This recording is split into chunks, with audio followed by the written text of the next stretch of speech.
I absolutely love Fridays on the Patriotically Correct Radio Show. It's Freestyle Friday. Normally I dress down, a little bit more casual, but I've been told to maintain some consistency in our program. We're being looked at by a lot of people, man. And I mean, we're talking about networks, major networks, syndication. We're talking really big things potentially on the horizons for the Patriotically Correct Radio Show. And that can only be done because of you guys and your support. You know who else we support? We support our police. We defend cops. We back the blue. If you also are a staunch defender of the police, you don't even have to be a conservative Republican. Put all of your politics aside. I mean, we celebrate the heroic efforts of our men and women who strap on a badge and a gun every day and they ride their horse or drive their vehicle or run their feet and boots directly toward gunfire to preserve life and safety of others. And to show that support and also to drink good coffee, do your business with Law Dog Coffee. There you go. There's a little bit of a delay here in your brain this morning. Maybe you need another pot of that Law Dog Coffee. Law Dog Coffee, PCRadio.com. You like the Warrior Blend, that's right. Law Dog Coffee, PCRadio.com. A portion of all of the proceeds when you purchase Law Dog Coffee go to the Wounded Blue, an organization that has documented over 6,000 families have been assisted by those proceeds. So just go. Law Dog Coffee, PCRadio.com to get 10% off. Law Dog Coffee, PCRadio.com to drink good coffee. And Law Dog Coffee, PCRadio.com to support the police. We got a great show coming up. Let's get after it. Broadcasting live from the highest cloud of privileged patriotism. The PC Radio Show is on Mojo 50 Radio. It's Friday. It is Freestyle Friday. It's Friday. It's Force Matrix Friday on the Patriotically Correct Radio Show. Yeah. Welcoming all of you millions and millions of dedicated, relentless seekers of the truth. It is Halloween Eve. And I don't know. I mean, I don't know. Your kids are too old now to trick or treat, but I'm wondering, is trick or treating allowed, or has Timmy the Tyrant, Governor Walz, said we're not allowed to do any of that? Have you heard anything? They have put out suggestions that you refrain from trick or treating, but apparently there'll be tons of people out doing it anyway. Right. I know we're going to be in our driveway with a big ass bonfire. We're going to have a bowl of candy, and I guess if nobody comes by, then I'll bring you some to work. Yeah, okay. But we're going to be drinking beers with a bonfire in the driveway. So sounds like I'm going to be over at your place if you're going to have beers there, trick or treat. I'm wearing my Halloween tie today. It's orange, it's pumpkin orange, I guess you could say. So I hate Halloween. To be honest with you, I think it's one of the most stupid holidays ever. But the kids like it. It's fun for them. Where's your Halloween flair here? No costume today for you or what? It's right here. The Vikings pretend to be professional football players all the time. So. Yeah, they're dressed up like professional football players. All right, I guess I'll let that slide. And, listen, all joking aside, I put this on Facebook last night. We've talked about it ad nauseum, you and I together. Mm-hmm. But I have a serious question, a question for my friends that intend on casting a vote for Joe Biden. And the question is this: without mentioning the name Donald Trump, can you tell me why?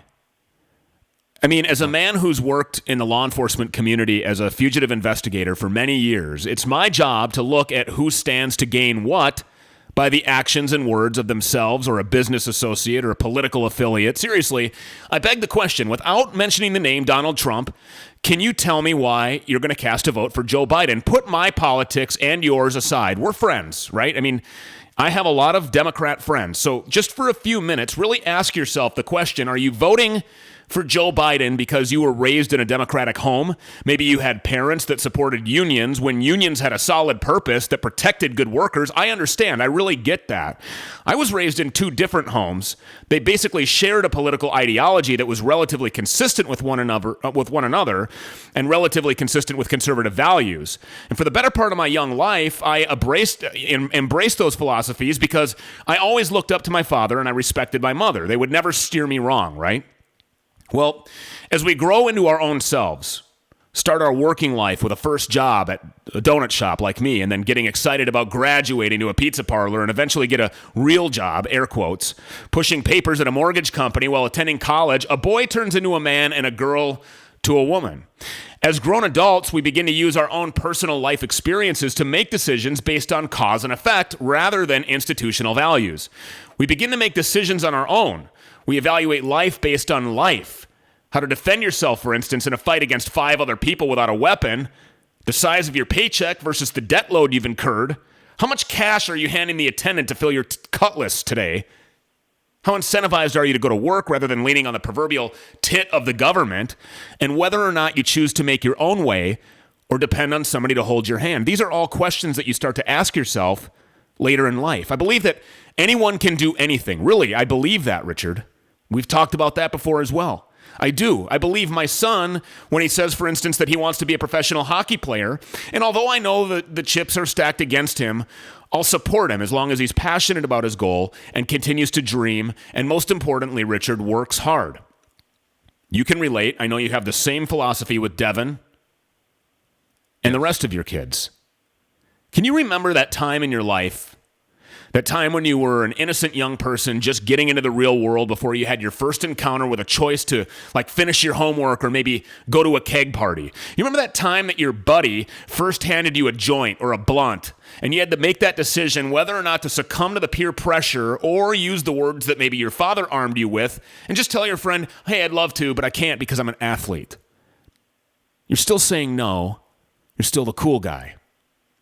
You're armed with information by your parents, but most importantly, we're armed by factual circumstance, life events that take place right in front of us. We have to observe those things and we have to take them into account. I'm not perfect. I'm not saying that I'm perfect. I moved to Los Angeles to pursue a career as a rapper. I got signed to a record label. I had a production contract. I was ready to go. I screwed the whole damn thing up. Personal choices. I lived in the Minnesota governor's mansion on Summit Avenue under false pretense for nearly a month after I earned the lead role in a Tyrell Ventura short film called Generation Lost. And for some reason, I felt the need to impersonate the older brother to a popular sitcom actor called Jonathan Taylor Thomas. I've made mistakes. I've made financial mistakes, bad relationship choices, and just like you, I've fallen on my face plenty of times over the years, but I ended up in a place called Temple Terrace, Florida. I managed to get it all on track at just the right point. I was encouraged by just the right people that were put into my life at just the right time. You know who you are. I can't begin to properly thank you. Anything I would say here on this show would be dwarfed by the way that I actually feel about you, and I'll never forget the way that you believed in me. I promise you that. My father told me one thing, Richard, that I'll never forget, and I've mentioned this to you before. He told me that there's three kinds of people in this world. There's the dumb people that don't learn from their mistakes, the smart people that do learn from their mistakes, and then there's the wise people. The wise people learn from other people's mistakes so that they may never have to suffer the consequences from the poor decisions another person made. Pretty simple. You observe, you don't do. This guy ran from the cops. This guy got caught. This guy went to jail. Lesson learned, don't run from the cops.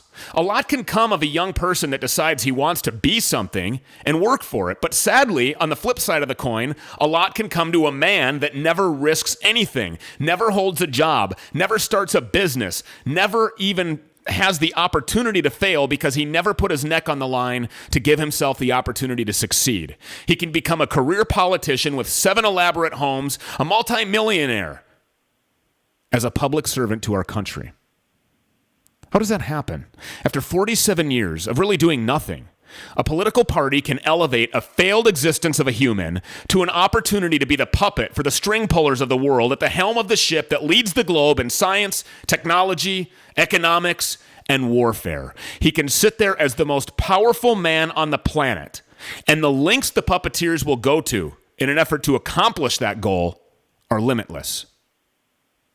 If you want to know how the elite class, privileged, radical socialist politicians view their lives, all you have to do is take a look into their personal actions, their choices. The same people that call for the defunding or abolishment of police departments across the nation and force you to give up your guns while they relentlessly dismantle your constitutional right to keep and bear arms are the very same people that will hire armed guards themselves to protect them or off-duty cops and order the police that are on duty to stand guard on their block to preserve their sanctity in their neighborhood, their home, their families. The same people that claim border walls are racist and xenophobic live in gated communities with, by the way, huge walls around their homes. Everybody wants to come home from work and feel safe in their own city, their own neighborhoods, their own homes, but it's not happening today. It's not happening in democratically controlled cities. That's a fact. Hillary Clinton has stated that Donald Trump would never accept defeat, but in the same breath tells Joe Biden he should never concede in the race, even in a landslide electoral defeat. What message is she sending? It's synonymous with the message of all of the Democrats. It is total and sheer hypocrisy. Nancy Pelosi, for example, her state requires masking and the closing of business. In the meantime, she's sneaking around hair salons with her mask off to get an updo. Chuck Schumer, he encouraged a Republican Senate majority to rush a Supreme Court nomination for an Obama administration, but damned President Trump for asking the Senate to do their job in a confirmation of Amy Coney Barrett calling the process a complete sham. Biden, he claims he's for the black community, but he sponsored a crime bill that imprisoned more blacks for nonviolent crimes than any other legislation ever passed by this government. And while I'm on the topic, what has Joe Biden ever done for black people? Please tell me, give me one example. Now the voting process is being rigged. The mainstream media will glorify a guy named Miles Taylor. You heard of him? A low-level staffer that never even met the president, who wrote a book of unsubstantiated claims about the Trump administration, but will remain silent on a slew of black endorsement of the president by rappers like Lil Wayne, 50 Cent, boxer Mike Tyson, Kanye West, Ice Cube, Steve Harvey, Candace Owens, Diamond and Silk, Isaiah Washington, Herschel Walker, Terrence Williams. The list goes on and on and on. The media surpassed physical evidence brought to the American people by a brave patriot called Tony Bobulinski, who was vetted by the fourth largest publication in this country and had actual recordings, real voicemails, emails, physical evidence. Unless you listen to shows like this, you'd never know about it. Glenn Greenwald is the co-founder of a publication called The Intercept. The co-founder. He left the publication, resigned just yesterday because his editors attempted to censor his article on Biden. Twitter shutdowns, Facebook shadow bans, a complete blackout by major networks supposedly responsible for bringing you the news have failed you, and they should be held accountable for ignoring an actual criminal investigation and essentially becoming the running mate for the establishment that wants to create a one-world order. The FBI is now involved. Too late for them. Biden has refused to denounce violent and radical racist organized political parties like Black Lives Matter, Inc., or terrorist groups like Antifa, the new ISIS for pussies, because those are his people. He's counting on them for their votes, and not only that, he's counting on them to keep you from feeling safe at your local polling place. That's suppression. But the suppression doesn't just end there. It doesn't just start and end with national figures. It actually seeps right through radical elected representatives like state governors, into city councils, mayor's offices throughout the country, through command staffs at police departments that refuse to even answer calls and go into full retreat mode, leaving you completely vulnerable to criminal thugs and right into your polling place. The very place that you're supposed to be able to exercise the most important right that you have, Richard, the right to vote. Here to talk with us is Maxwell Silverhammer. He is the host of the podcast Nothing Sacred, a podcast that you can find on youtube.com/thestimradio. Silverhammer is completely blind and recently went to a polling place to exercise that right to vote in Las Vegas. He ran into some problems there, and he's here to tell us about it. Let's see if we can get him on the phone. Intern boy, you got him over there? We got him? Are you? Let's see here. Are you there, Maxwell? Yes, I'm here. Now, wait a minute. What's this thing about you being a rapper, man? We're gonna have to talk. Yeah, I was, and I had all of my shit together. I was signed by a bona fide record label, a recording company, which, by the way, I mean, it's a whole nother episode, but the recording industry is not designed for the artist to ever make any money.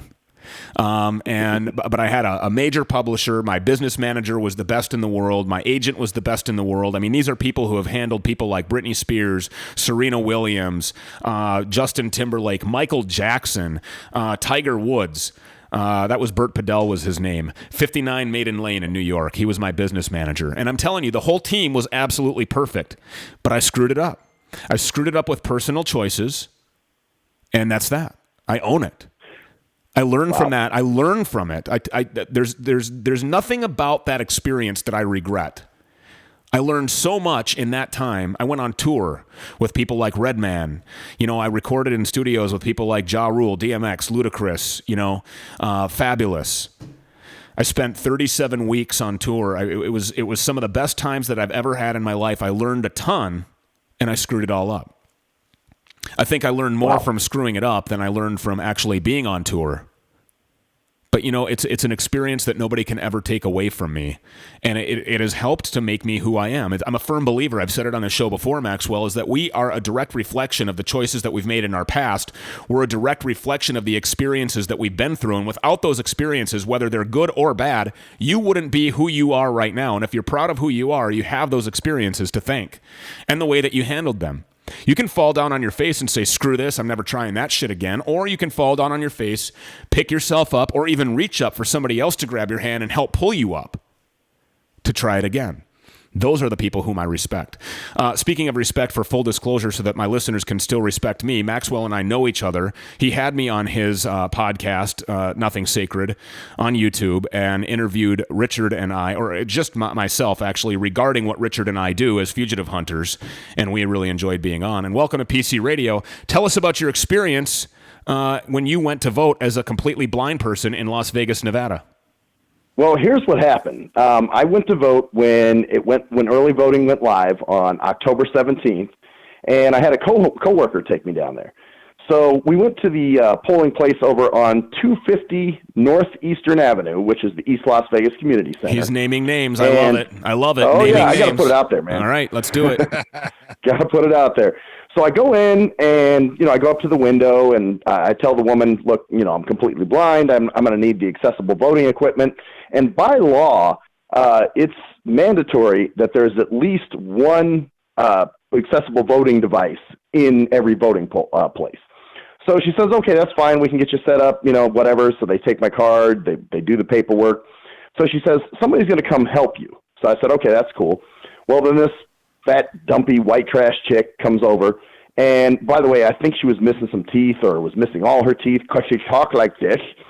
And she goes, oh, yeah, my boyfriend's blind. And I'm like, well, I'm sure a blind guy is probably all who would go for you, although I wouldn't. But anyway, so she walks me over to the machine, and it was a different kind of machine. The ones I've used in the past were, kind of like handheld devices, and you put the headphones on and you can arrow through your choices, and then when you hear the one you want, you just hit the OK button, which is in the middle. It's kind of set up like your TV remote. Right.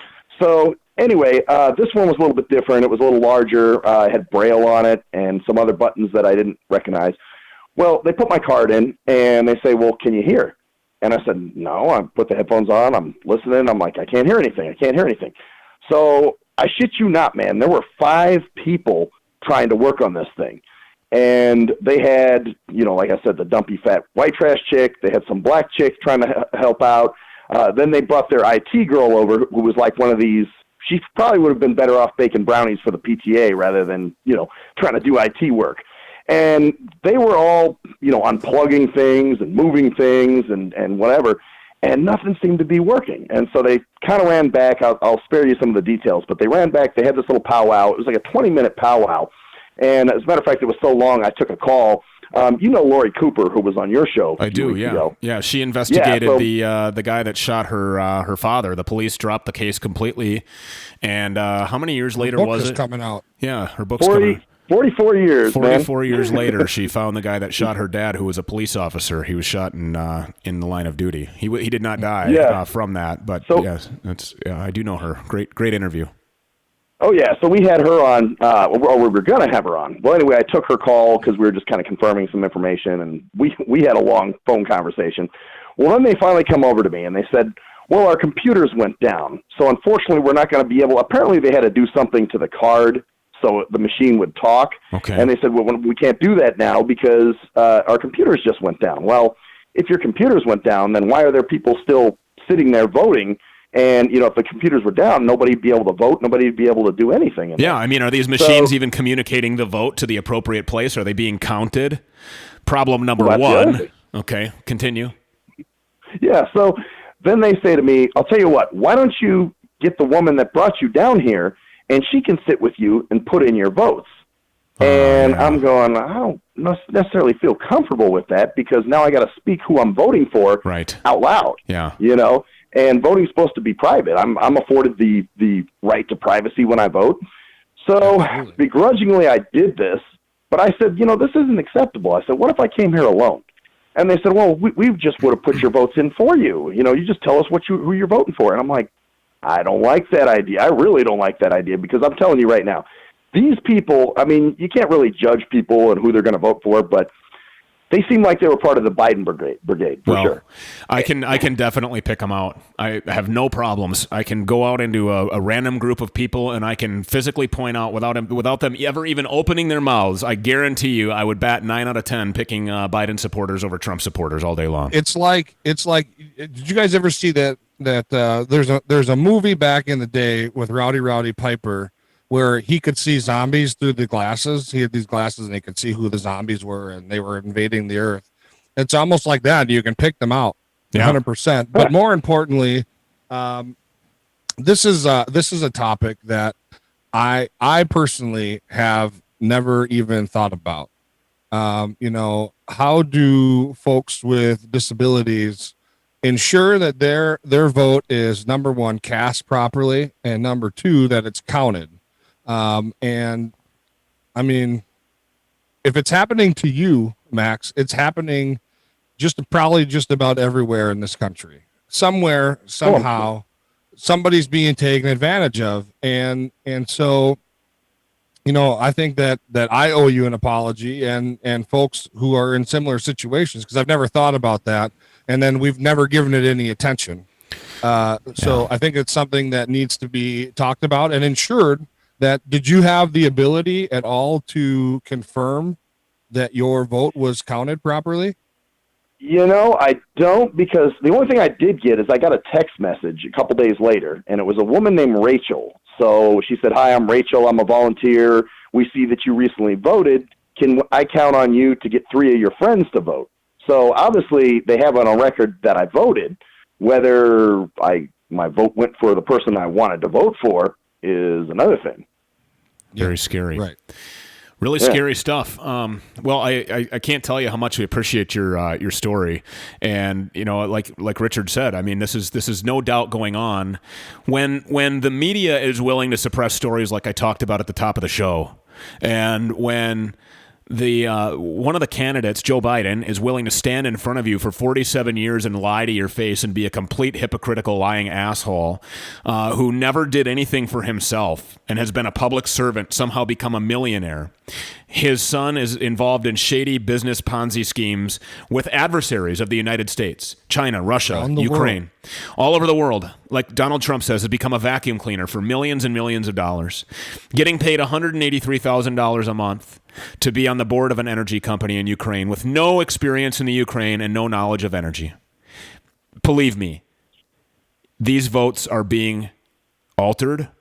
People are being cheated. And people with disabilities like yourself better be awfully careful. Very scary. You can find Maxwell Silverhammer. He's the host of Nothing Sacred. It's a podcast on YouTube.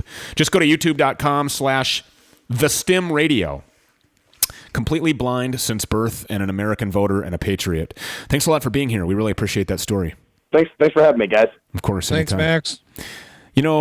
Richard, this is the kind of stuff that we, like you said, we haven't thought about having this kind of conversation on the show. And it was brought to my attention when he texted me and said, "Hey, I heard your show today about voting.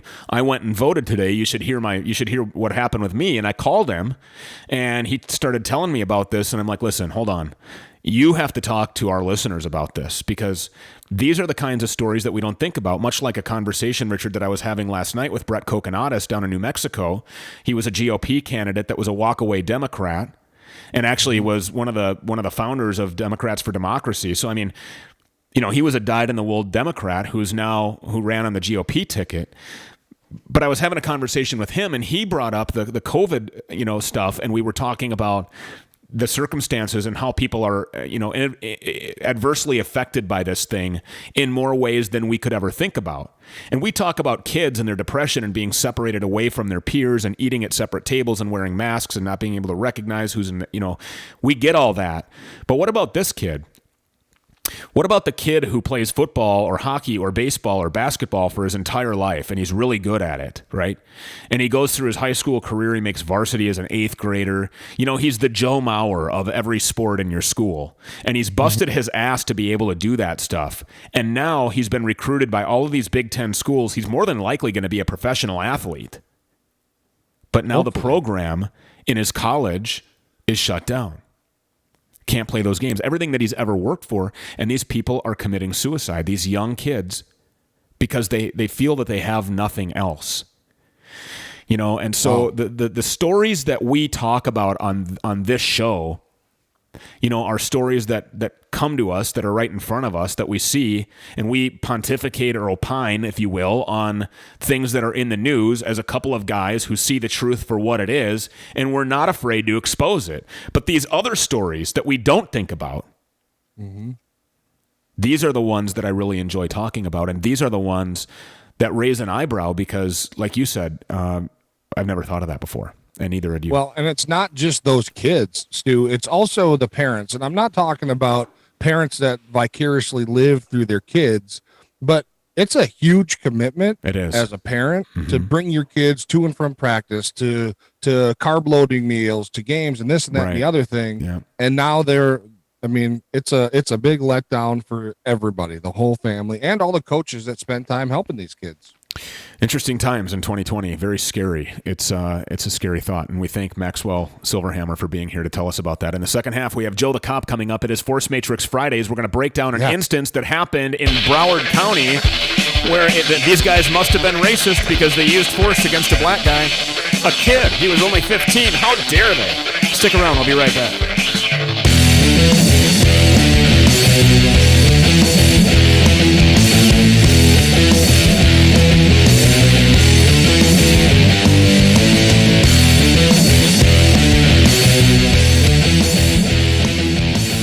Prop 25 ends our right to put up bail for anyone, even though they may have been racially profiled. Prop 25 replaces bail with computer algorithms. Academic studies show that these algorithms are biased. Some call them black boxes. And Prop 25's new bureaucracy delays justice for innocent people stuck in jail. The NAACP asks you to vote no on Proposition 25. A great Halloween Eve show. It was awesome talking to Maxwell Thomas Silverhammer. Max over there at the STEM Radio. Make sure that you check him out. He's got some really interesting interviews on there. He had Bob Kroll on, and then he had this guy Stu Peters on. I mean, obviously one of the most prolific interviews he's ever had in his entire life. It's what made him famous. Sure. Obviously a great interview. You know what else makes somebody famous is their own feeling of themselves, their confidence, right? I mean, your confidence can help to boost your platform in any environment, whether it's a social environment, a professional environment, or whatever else. And what is it about you that you think shows off the most? For me, it's that big ring that I'm looking at on that finger over there, Richard, which was obviously custom created by Johnson Jewelers. Johnson Jewelers is a proud sponsor of PC Radio, and we are a proud affiliate and spokespersons for Johnson Jewelers. And here's why. Because that custom jewelry piece that Richard is wearing is just like nothing else. That's why. It's one of a kind. Nobody else will ever have that ring. Now, maybe you have a stone, or maybe you have a ring like mine. You know, mine is it's a beautiful wedding band. I'm not discounting it by any means, but it's definitely, there's others out there that are like it. Someday, I'm going to probably take this thing with the permission of my wife and go to Johnson Jewelers and say, you know, I like this, but let's do something a little bit more custom, something that's a little bit for me. Maybe you've got a stone, just a loose stone or a pendant, or maybe one of those, what do you call those things that you clip on your thing and you, whatever that boucher, or I don't know. Shit, I don't know. Brooch. There it is. A broche bun. I read that on the menu all the time at these restaurants. I have no idea what the hell a broche bun is, and I mispronounce it constantly. What's that? Brioche. Okay. It's all right. We're talking about a bunch of different things. Lunch now, and I'm starving. But you know what? Johnson Jewelers, custom jewelry from anywhere in the world. JohnsonJewelers.com. A quick email, a phone call exchanged here and there. They will make a custom piece specifically for you. JohnsonJewelers.com. Joe the Cop is coming up next. JohnsonJewelers.com. It's Force Matrix Friday. JohnsonJewelers.com. Censored by Twitter, shadow banned on Facebook, and hated by fake news media. The patriotically correct radio show with Stu and Rich, Mojo 50 Radio. There is absolutely no question that we are hated by fake news media. There's no question that we are shadow banned, and there is no question that we are censored. I got a message on YouTube today that said, well, you guys have officially made it. And then it gives you like the ... because they said something else. And I thought, holy shit, did one of our videos go viral? No. We've officially made it because YouTube makes you push about 6 different buttons to confirm that you want to watch what may be extremely offensive content. Oh, really? On our show from yesterday. I don't remember even saying shit on yesterday's show. I don't believe I called Antifa ISIS for pussies. I don't believe I did any of that yesterday on the show. I thought I was, above bar and maintained my mom-like, desirable, professional, adequately intelligent dialogue, if you will. Well, here's how I always think and know that our shows are decent is because I don't get a text message from my mother. Yeah, or from a call, mom, exactly. And you probably the same thing. Well, remember the other day when I said, right at the top of the show, I said, 2020, the year that can officially, and we're not going to say it because I promised Mom I wouldn't say that anymore. Immediately after the show, I got a text. Do you really have to talk like that? Was that the one where you said 2020 can suck your balls? She ain't my mom. Suck your balls. Yeah, that's what I said. Anyway, it's Force Matrix Friday. We have Joe the Cop with us, but before we bring him on, intern boy, you have him on hold? Okay. Before we bring him on, I want to show this video of the Broward County incident that we're going to talk about with Joe the Cop. It's Force Matrix Fridays. We talk about use of force. You be the judge. Watch. Developing right now at noon, new action today after the rough arrest of a teenager earlier this year in Tamarack. That takedown outside of McDonald's was caught on camera, and it did go viral. 3 Broward County Sheriff's deputies were charged following that incident. Now, one of them is without a job. Local 10 News reporter Ian Margol is live in Fort Lauderdale, where the Broward County Sheriff just had a news conference. Hi, Ian, Ian. what did he have to say? Hey, Ian. Yeah, Christy, Janice, he announced that one of those officers did lose his job. He was terminated. The other, he announced what sort of discipline he is going to be facing. Let's take you to some video. This all started back in April when DeLuca Roll, who was 15 at the time, was arrested at a McDonald's in Tamarack. Now, the video of his face being slammed into the pavement went viral around the country and led to an internal affairs investigation here at BSO into how all 3 officers involved handled the arrest and the aftermath. Finally, today, Sheriff Toney announced the conclusion of 2 of the internal affairs investigations. In his press conference this morning, he told us this is all part of a changing culture at the Broward Sheriff's Office.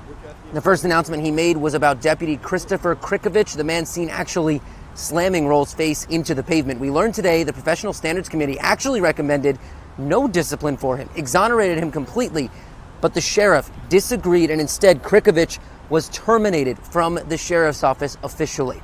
Next was Deputy Ralph Mackey, who was accused of falsifying records. Mackey was exonerated of those charges in court. His only punishment was a written reprimand about the proper use and logging of body camera footage. Finally is Sergeant Gregory Lacera, whose picture we're going to show you right here. He is accused of pepper spraying Roll in the face and throwing him to the ground along with falsifying records. At this point, his internal affairs case is not complete, so the sheriff couldn't speak on his situation. However, the sheriff did talk about the disciplinary decisions overall, and the president of the Broward Sheriff's Office Deputy Association reacted to those statements and this entire announcement. Take a listen to what they both had to say. What I looked at outside of all the evidence that was presented was whether or not it was reasonable, the type of response, was it necessary, and was it proportional to what we were dealing with in terms of the type of threat that exists out there. I think that's the quickest way to summarize it all. When you have somebody at the helm who is claiming not to be a politician, but all he's doing is acting like a politician, he needs to spend more time learning on how to be a sheriff and acting like a sheriff instead of running over everybody's due process. All right, so let's talk about that. Joining us is a PC radio contributor, 24-year law enforcement veteran, journeyman police officer, anonymous cop working somewhere in the United States, still currently a cop in America. Joe the Cop, welcome back to PC Radio. Thanks for being here this afternoon. First question for you. You heard the president of the police union there saying that the sheriff needs to focus less on being a politician and more on being the sheriff. What did he mean by that? Well, if you follow anything about Gregory Toney, you know that he replaced Scott Israel, okay, as Broward Sheriff after the real mess that happened there with the Parkland school shooting, okay. Following what he's doing here, he is pandering to the anti-police thugs by firing Deputy Krikovich, who was cleared by Sheriff Toney's own hand-picked investigators.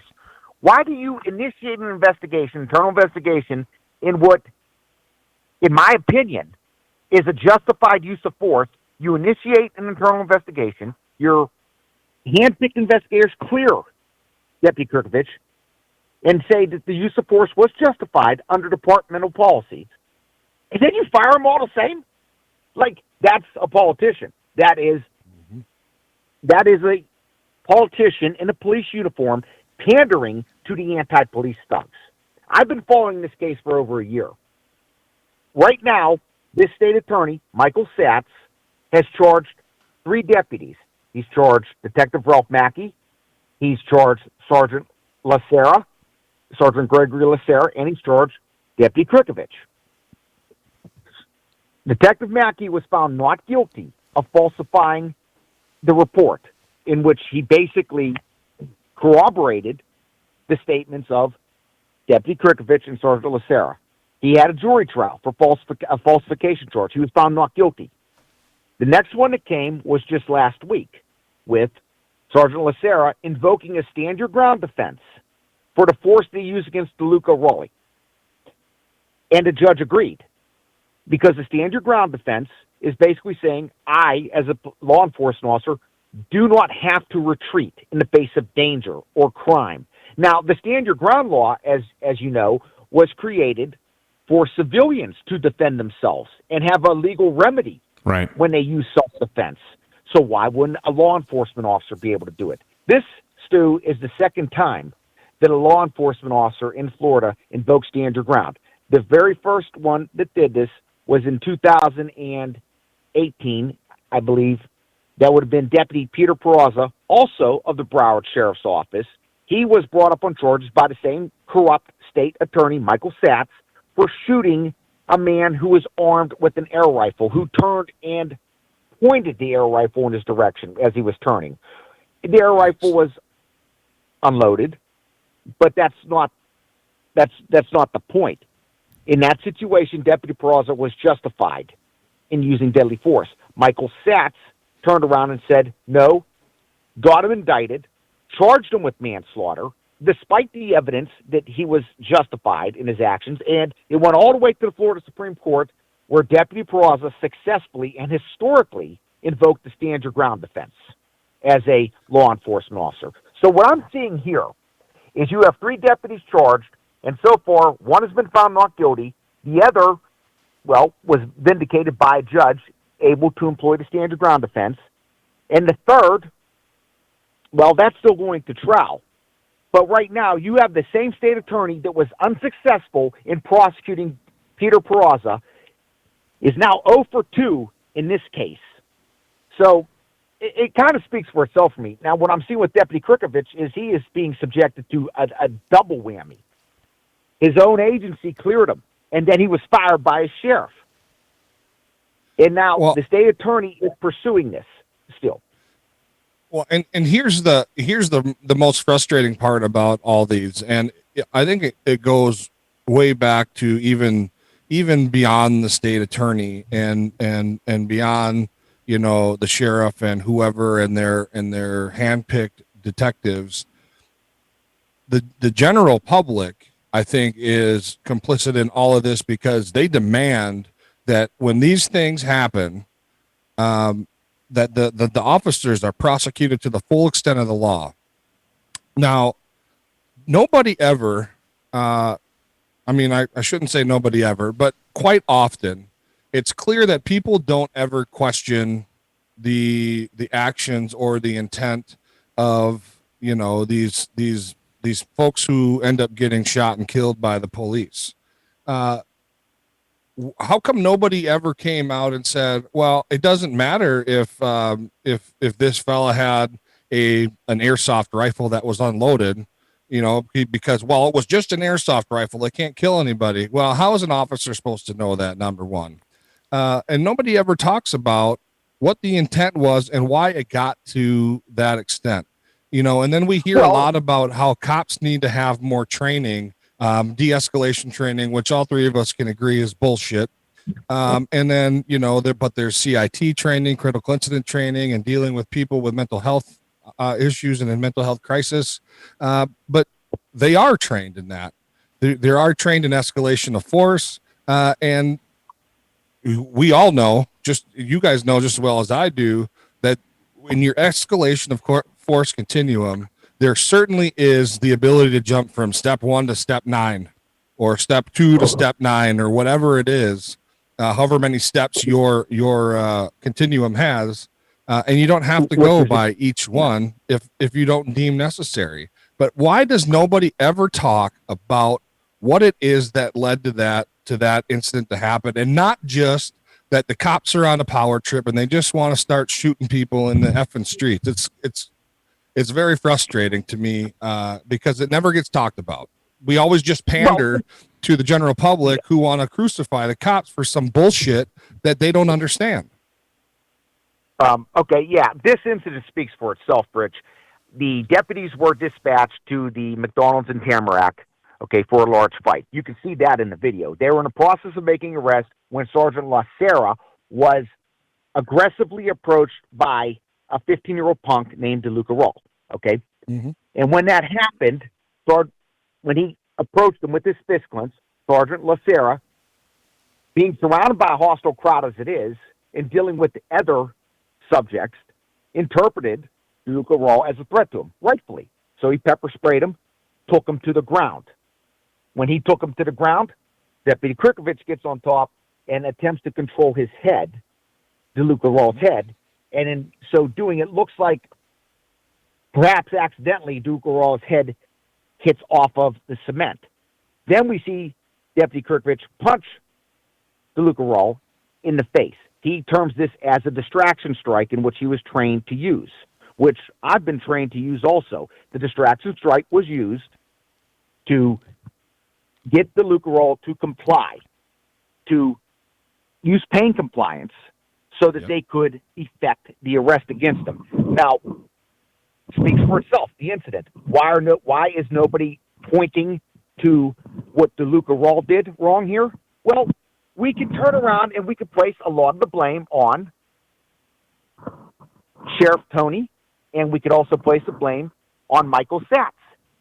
Now, when we discussed the Peter Peraza incident, he was not able to successfully prosecute him. To me, what I'm seeing in this incident here, you're charging 3 deputies in what looks to me as a justified use of force, and by all indications it is, because you are 0 for 2 so far in conviction. Okay, I gotta interject here real quick, because the 3 of us could sit and talk police policy or use of force tactics or crisis intervention team training or emotionally disturbed persons or de-escalation or the use of neuromuscular incapacitation versus deadly force and what blah blah blah, and procedurally we can have an educated conversation about that all day long. This isn't a show for cops. A lot of cops do listen to this show and they agree. The problem is that, out of 1 million people that listen to this show, or roughly thereabout, maybe even more, it's safe to say that 950,855 of them are not cops, okay? To them, when they look at this video and they say, okay, Joe the cop said his face may have, accidentally hit off the pavement. They're going to say, no, that wasn't an accident. It isn't. I mean, he pushed his head to the ground.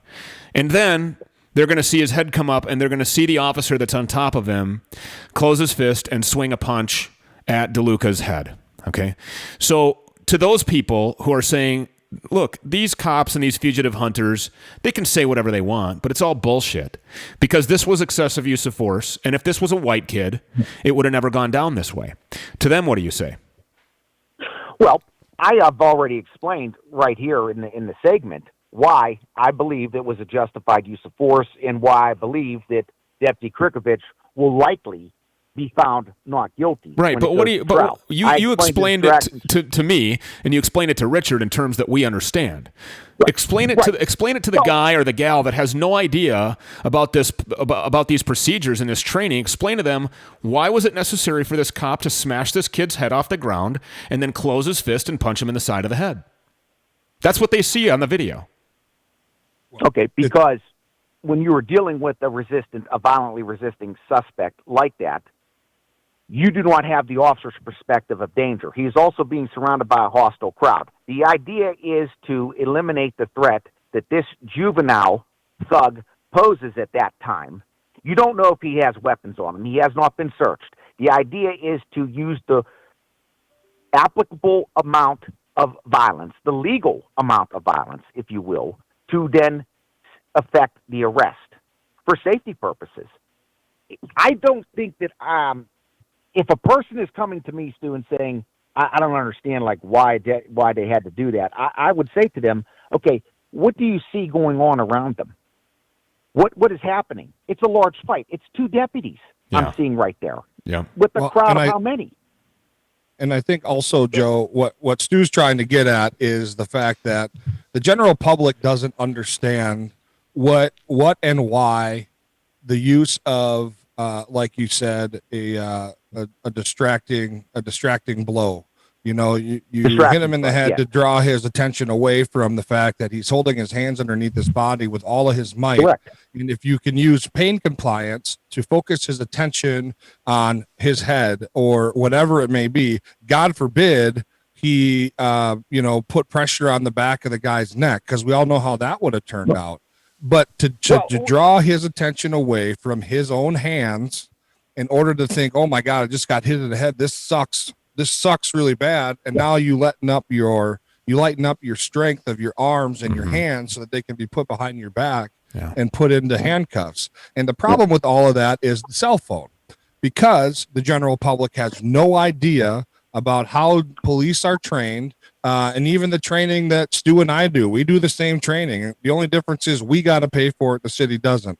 And, they don't know that. So when they see a video and they only see 32 seconds of a 4-minute video, and all you see is some cop punching a black dude in the back of the head and then bouncing his face off the pavement, they don't understand that it's because the dude did what he did. There was a large fight, blah, blah, blah. And now he's being arrested, and he's laying on his hands and using all of his strength to keep them there so he can't be put in handcuffs. And now we're going to distract him so that he can loosen his grip of his hands and now be put behind his back and arrested. Right. So with that, well, I'll just go with I'll answer Stu's one question also. Well, they wouldn't do this to a white kid. Well, I could show you plenty of videos where cops are punching and slamming white kids off of the ground when it becomes necessary. Here's the thing. We don't know. We don't see that because it's not a story in the media. It's not a story. It's not an issue with these politicians in police uniforms like Sheriff Greg Coney. So we deal with that right there. It wouldn't be an issue if it's a white kid. We all know, and I hate to talk race on these segments, but this is the reality of the situation. This is only an issue because DeLuca Roy is black. Now, for people to say that that's excessive force, here's the question I have for them. If that's excessive force, why was DeLuca Roy not injured? Why was he still able to struggle with the deputies? See, that's a very common sense question that you ask them. And you have them answer that question themselves. And when they do, sometimes you see the light bulb go off with them. Okay, so you have that. Why does the public feel that this is excessive force? It's because of people like Greg Coney, who get up there and say that this was wrong, even though his own agency investigation concluded that it was right, that it was justified. It's politicians and sheriffs and elected officials like Greg Toney. It's politicians in the Attorney General's offices like Keith Ellison, Muhammad X Hakeem, whatever his damn name was. It's politicians in the county attorney's office like in Hennepin County with Mike Freeman. It's politicians that aspire to be something more than a police commander like Medaria Arredondo at the Minneapolis Police Department, who's the bootlicker of the mayor and will do anything that the mayor and the city council say because it's for his own career and personal advancement. And the narrative, and I know that you hate talking race on these segments, and I know that you don't like addressing that on these shows because you understand how false the narrative is. But the fact of the matter is that really Voting America, which is going to happen here in 3 days and 8 hours or whatever it is, and 59 minutes, these people are actually going to the polls with a couple of things in mind. One of them, the economy. Number 2, the coronavirus. And number 3, race division in America. And the race division in America, the number one most polarized thing is the relationship between black citizens and white police officers. And you're right.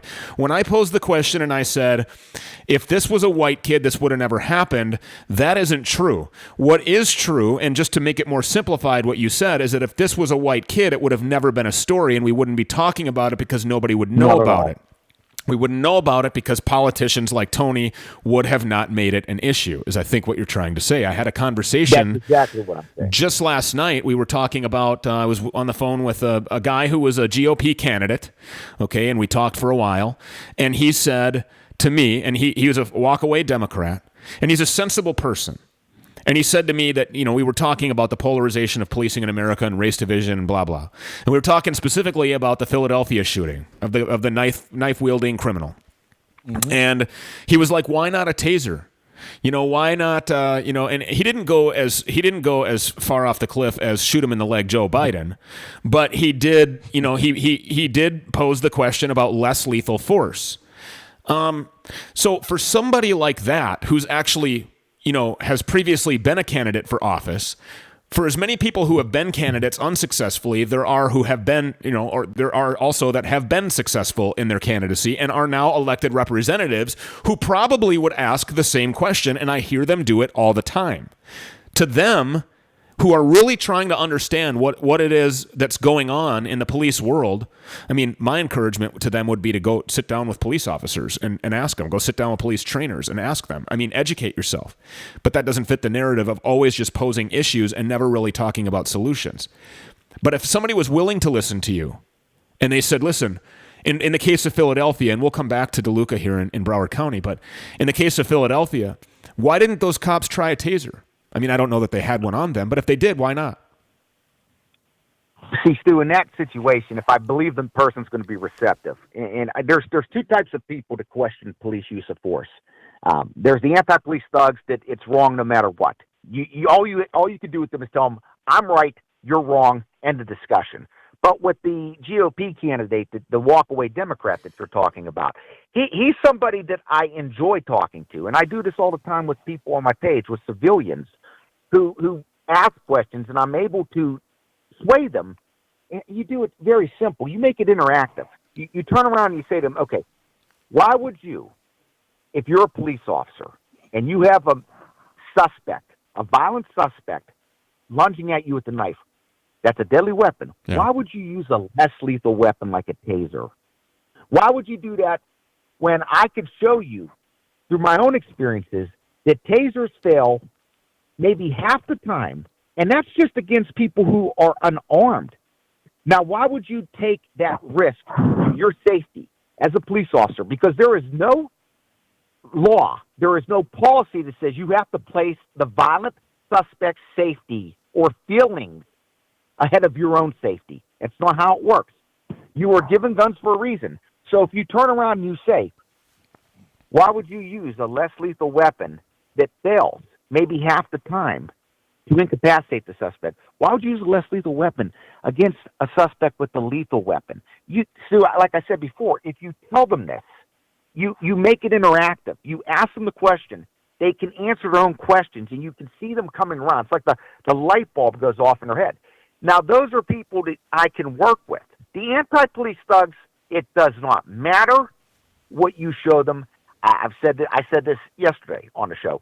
If you showed a video of a police officer shooting a violent criminal who's holding a knife to a 6-year-old child's throat, if that criminal is a minority, that is all they focus on. The police were wrong.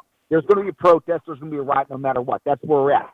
But with this person here, this is very easy to explain. You can explain to them that there are certain situations where perhaps, and I'll just use my own example, have I ever deployed a taser against a person who was armed with a knife? Yes, I have. But in that situation was entirely different. In that situation, you had a mental subject who was cutting his own wrist with a knife. His back was to me, about 10 feet away on the other side of a fence. Now I can't kill a guy. I can't shoot a guy to stop him from trying to kill himself, can I? Nor do you want to. Right. In that situation, that's where less lethal, the taser deployment was justified, and it worked. But let me add a different dimension to that. This man's wife was also at the scene. Suppose he stopped cutting himself and started going towards her with the knife. it changes everything, doesn't it? Well, the whole Now, dynamic changes because, you're there originally as the person who's supposed to preserve life. You have a person who's actually not only a suspect, but also a potential victim. I mean, they're trying to kill themselves. You're there to preserve their life. If he turns around and that knife and starts coming at you, then you switch from preserving his life to defending your life. If he turns, like you suggested, potentially on his own wife, then it changes again into you're preserving her life. This is a fluid thing that's constantly in motion. And what people have to understand is that these things can go from a 0 to a 10, just like Richard was talking about and alluding to earlier in our conversation. They can go from a 0 to a 10 with the snap of a finger, the blink of an eye, the flap of a feather, or whatever you want to say. Yeah, and it all comes back to the fact that the general public does not. They don't need. I don't think that they deserve or need that explanation. We don't ask the military, well, what do you do to train your soldiers and when they're in combat? What do we do to train doctors, to do this or this?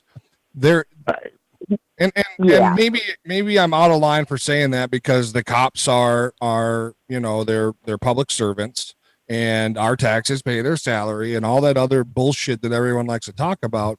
But at the end of the day, I just find it very hard to believe that this narrative about police on a power trip that just like to beat people up and shoot people and kill them and all that shit, I just think it's intensely false.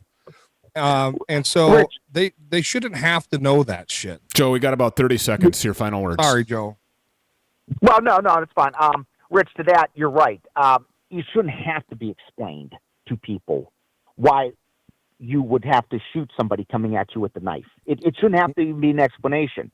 But the reason why people feel they need to question why a taser should be used is because of sheriffs and chiefs like Greg Toney, who say de-escalation when it is not the job of a police officer to de-escalate with a violent suspect approaching with a deadly weapon. But the law enforcement agencies have created this false expectation with the public. You can't always blame the public. Most of the comments I'm seeing on these forums are pro-Philadelphia police. They're like, of course he shot him. What did you expect? So, I'm seeing positives on that. Well, that's great. Joe the Cop, a 24-year police officer currently working as a cop in America. We pray for your safety all the time, and you be safe out there, Joe. We appreciate it. He's a PC Radio contributor. We'll see you next Friday right here on PC Radio. Richard, your final words. Can't believe it's over that quick. Happy Halloween, everybody. Don't keep your kids from trick-or-treating. Let them out. Let them go get some candy. I'll be in the driveway with my whoopee, my beer, and my bonfire. And I'll be showing up at your place. I'm going to quote the great Joe the Cop when I say my final words today. You are entitled to your own opinion, but you are not entitled to your own set of facts. Have a safe weekend, everybody. We will see you coming up, Monday at 4 o'clock right here on Clout Hub, the Ops Lens Network, and everywhere else you get your podcasts. iHeartRadio. We'll see you.